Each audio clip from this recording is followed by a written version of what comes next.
Welcome to my YouTube channel. চলে এসেছি আরও একটা নতুন ভিডিও নিয়ে। তোমরা যারা ক্লাস 8 এর স্টুডেন্ট, সামনেই তোমাদের সামেটিভ 1 এর পরীক্ষা।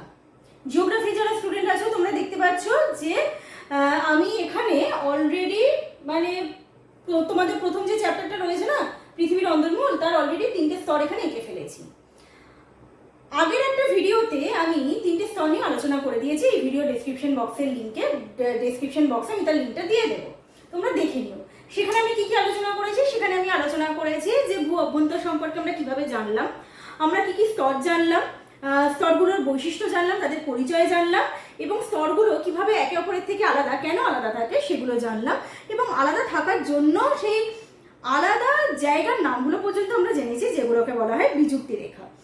আজকে এই ভিডিওতে আমরা জানবো যে এই যে ভূমিকম্প, তো আমরা জানি ভূমিকম্প হয়, ভূমিকম্পের ফলে ভূমিকম্পের বিভিন্ন তরঙ্গ হয়। সব তরঙ্গ ভূপৃষ্ঠ পর্যন্ত আসতে পারে না, কিছু মাঝখানে ডিসঅ্যাপিয়ার করে যায়, তাই তো, কিছু ভূপৃষ্ঠে বেশিক্ষণ স্টে করে। এগুলো আমরা এর পরের চ্যাপ্টারগুলো যখন পড়বো তখন আমরা আরো ডিটেলে জানবো। তো এই ভিডিওতে পার্ট 2 এর এই পৃথিবীর অন্দরমহল চ্যাপ্টারের পার্ট 2 ভিডিওতে আমরা দেখব যে আমাদের ভূ অভ্যন্তরে এমন একটা জায়গা রয়েছে যেখানে ভূমিকম্প তরঙ্গের পি এবং এস তরঙ্গের গতিবিধি হ্রাস পেয়ে যায়। সেই জায়গাটা কোথায় জানো? আমরা তো দেখেছি আগের ভিডিওতে, বা আমরা বইতেও পড়েছি যে ভূত্বকের দুটো স্তর রয়েছে। উপরের স্তরটাকে বলা হয় সিয়াল, মহাদেশীয় ভূত্বক, নিচের স্তরটাকে বলা হয় সীমা, মহাসাগরীয় ভূত্বক। গুরুমণ্ডলেরও দুটো স্তর রয়েছে, কেন্দ্রমণ্ডলেরও দুটো স্তর রয়েছে। গুরুমণ্ডলের ওপরে যে স্তরটা প্রোফেসীমা বা বহিঃগুরুমণ্ডল, আর ভূত্বকের নিচের যে স্তরটা রয়েছে সীমা,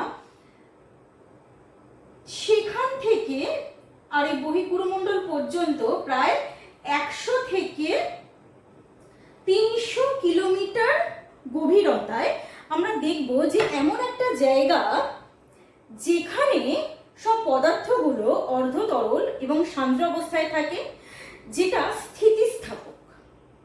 এবং এই জায়গাটায় কি হয়, পি এবং এস তরঙ্গ এদের গতিবেগ হ্রাস পেয়ে যায়। কেমন? যেহেতু এদের গতিবেগ হ্রাস পেয়ে যায়, তাই এই জায়গাটার অপর নাম হলো লো ভেলোসিটি জোন, স্বল্প গতিবেগ সম্পন্ন অঞ্চল। কিন্তু এই জায়গাটাকে বলা হয় অ্যাসথেনোস্ফিয়ার। বিজ্ঞানী জে ব্যারেল এটি আবিষ্কার করেছিলেন, এই সম্পর্কে উনি বলেছিলেন। অ্যাসথেনো কথাটার মানে হলো দুর্বল, ঠিক আছে?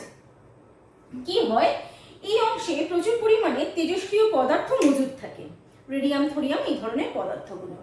তো যখনই ভূ অভ্যন্তরে ভূপৃষ্ঠে যদি তাপ বেশি হয়ে যায়, তখন কি হয়, সেই তাপ ভূত্বক ভেদ করে এই স্তর পর্যন্ত চলে আসে।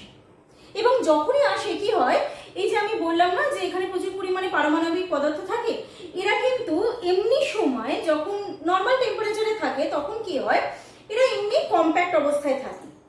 যখনই এরা তাপ পেয়ে যায় তখন কি হয়, তাদের যে বাঁধনটা খুলে যায়, খুলে গেলেই কি হয়, তারা নিজেদের মতন বিচরণ করতে শুরু করে দেয়।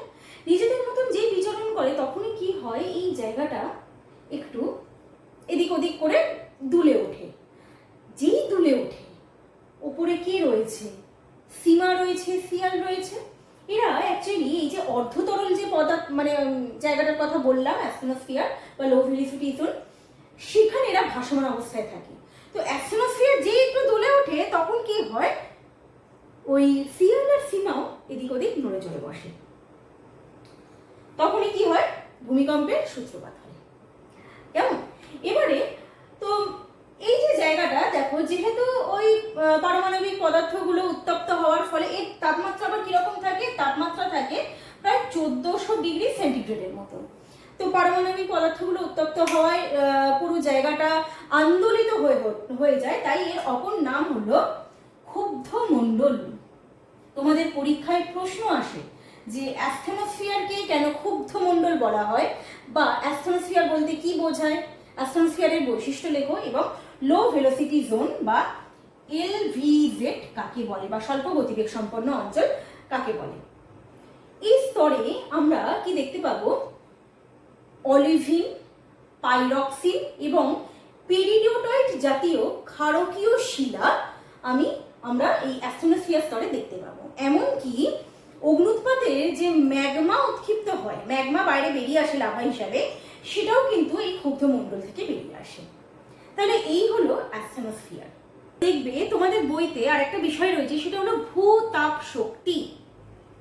ভূতাপ শক্তি মানে কি? অবশ্যই ভূ অভ্যন্তরের ভেতরের তাপ যখন আস্তে আস্তে ভূপৃষ্ঠর কাছাকাছি চলে আসে, ঠিক আছে, তখন তাকে বলা হয় ভূতাপ শক্তি।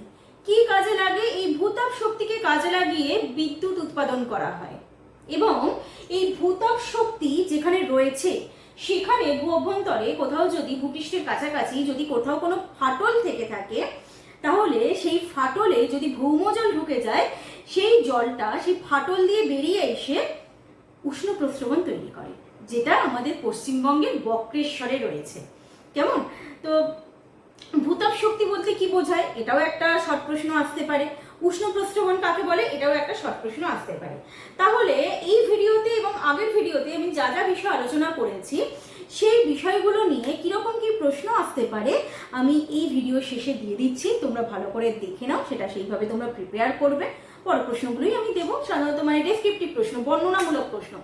এছাড়াও তোমার এমসিকিউ বিভিন্ন প্রশ্ন আসতে পারে চ্যাপ্টার থেকে, তার জন্য টেক্সট বই অবশ্যই তোমরা খুঁটিয়ে পড়বে। টেক্সট বই না পড়লে কিন্তু তুমি শর্ট প্রশ্ন কমন পাবে না।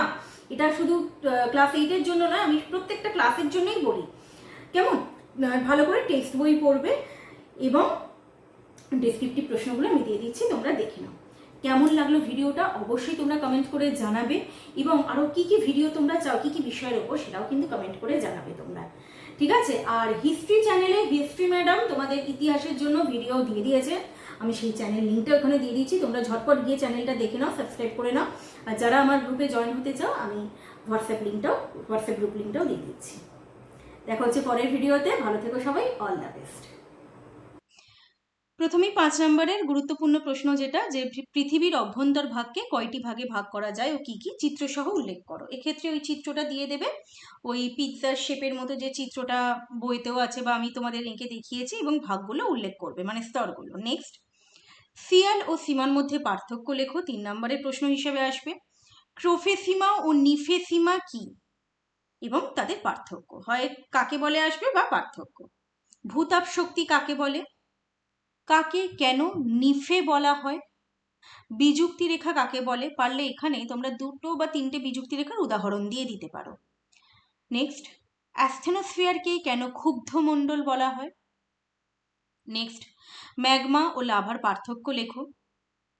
9 নম্বর প্রশ্ন, অন্তঃকেন্দ্র মণ্ডলে সব পদার্থ কঠিন অবস্থায় থাকে কেন। নেক্সট, উষ্ণ প্রস্রবণ কাকে বলে, উদাহরণ দাও। এবং এই চ্যাপ্টারে সব থেকে মানে গুরুত্বপূর্ণ এবং শেষ প্রশ্ন, ভূতাপ শক্তি কি কাজে ব্যবহৃত হয়। তাহলে এই হলো এই চ্যাপ্টার থেকে উল্লেখযোগ্য প্রশ্ন। আশা করি এইগুলো যদি তোমরা রেডি করো এই চ্যাপ্টার থেকে, তাহলে প্রশ্ন তোমরা কমন পাবেই পাবে। কেমন?